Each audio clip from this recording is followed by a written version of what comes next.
Natural rights libertarianism, also known as deontological libertarianism, philosophical libertarianism, deontological liberalism, rights-theorist libertarianism, natural rights-based libertarianism, or libertarian moralism, refers to the view that all individuals possess certain natural or moral rights, mainly a right of individual sovereignty, and that therefore acts of initiation of force and fraud are rights violations, and that is sufficient reason to oppose those acts. This is one of the two ethical viewpoints within right libertarianism, the other being consequentialist libertarianism, which only takes into account the consequences of actions and rules when judging them, and holds that free markets and strong private property rights have good consequences. Deontological libertarianism is based on the non-aggression principle, which states that no human being holds the right to initiate force or fraud against the person or property of another human being, under any circumstances.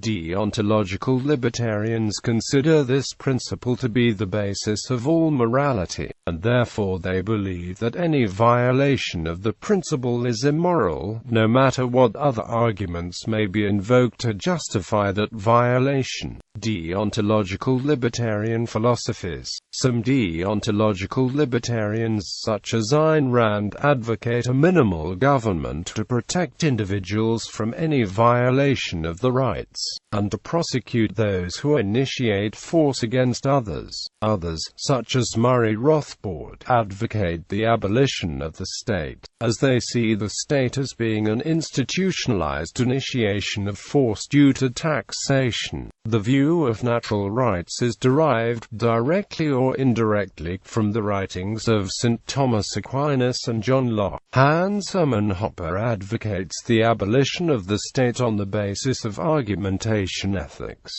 Deontological libertarianism and political parties. Deontological libertarianism is the form of libertarianism officially supported by the U.S. Libertarian Party. In order to become a card-carrying member, one must sign an oath opposing the initiation of force to achieve political or social goals. Criticisms and responses. Some libertarians argue that a relaxation of the non-aggression principle can bring the greatest liberty to the greatest number. Rothbard responded to this criticism by asserting that the means ought never to contradict the ends. Consequentialist libertarians ask, what authoritative force endowed me, and every other human being alive, with the right and responsibility of self-ownership?